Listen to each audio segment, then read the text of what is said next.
Oi, eu sou Carlos Henrique Abud E eu sou a Flávia Gonçalves. e hoje a gente continua a nossa conversa sobre Edgar Allan Poe.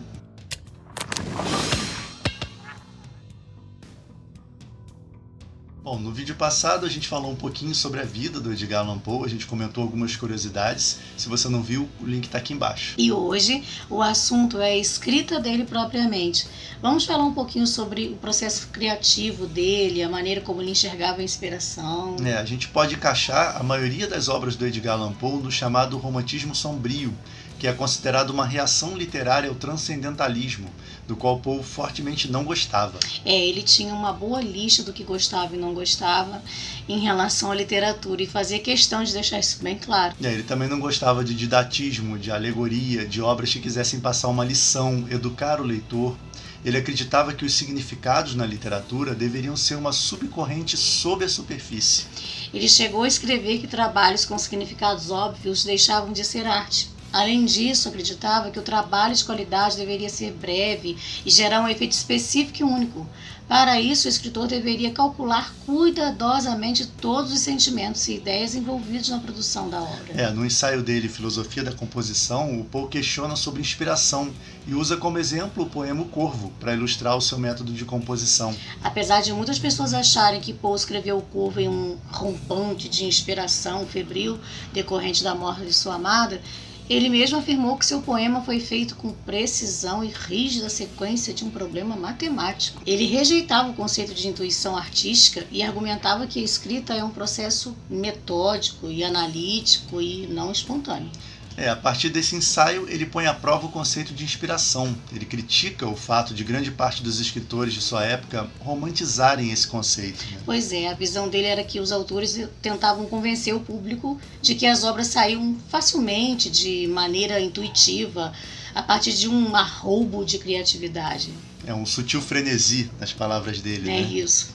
O Poe criticava isso, explicando que esses escritores tremeriam só em pensar na possibilidade do público olhar por trás das cortinas, ver a verdade de como eles escreviam. Ele fazia questão de deixar claro que o ato de completar uma obra é penoso e que os primeiros rascunhos não são tão bons e que é preciso trabalho para atingir um bom resultado final. Não é esse conto de fadas, essa iluminação divina regida pela emoção. Para ele, a história era outra, né? A questão é que existe uma divergência entre o que pensavam e pensam pesquisadores estudiosos e a forma como o próprio Allan Poe via o seu processo criativo, né? Pois é, muitos pesquisadores, pensadores e amantes da literatura de Poe acreditam que ele criava a partir da própria vida dele e acabou por ser o grande personagem de si mesmo.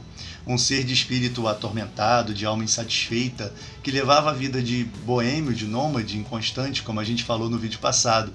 E tudo isso, aliado ao seu espetacular talento, virou sua principal fonte de inspiração. Muitos dizem que o conto O Gato Preto, por exemplo, é autobiográfico, apesar de saber que ele não machucou nenhum gato, porque eu fiz questão de pesquisar bastante sobre isso. Ele sempre adorou os animais, né? Poe tinha uma gatinha chamada Caterina e frequentemente escrevia seus contos com ela sobre os seus ombros. Como a gente falou no vídeo passado, Edgar Allan Poe foi um gênio, vincado pelo desequilíbrio, pelo álcool e por uma incontrolável tendência à autodestruição. Então, tudo leva a crer que sua inspiração acontecia através de uma mistura do que ele dizia e que deixou registrado em seu ensaio com a própria vida que levou. Porque todo escritor deixa rastros, né? Seu DNA em sua escrita. Acho que mesmo que tenha acontecido de forma inconsciente, Poe se colocou em sua produção literária.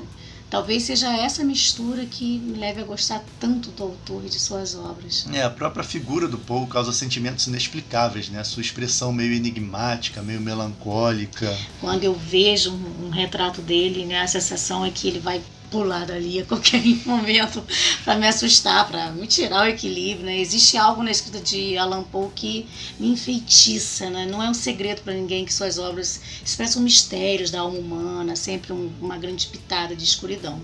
Mesmo quando me sinto desconfortável com certas passagens do conto O Gato Preto, por exemplo, não consigo deixar de lado, né? Poe tinha esse dom, né, de causar estranheza e fascínio ao mesmo tempo. E é por isso que no vídeo que vem a gente vai fazer uma leitura comentada do trecho inicial desse conto. vai ser o começo de uma série, que não será em sequência. De vez em quando, nas quartas-feiras, voltaremos aqui lendo e comentando mais um pouco até o final do conto. Enquanto isso, se você gosta de escrever, não deixe de conferir a playlist com a 3ª temporada da nossa série de exercícios de escrita criativa, Planos em Prática. E se você gosta de world building, de construção de mundos, tem também a nossa nova série Universo Planos e Fugas. Era isso para o vídeo de hoje. Abraços e até a próxima!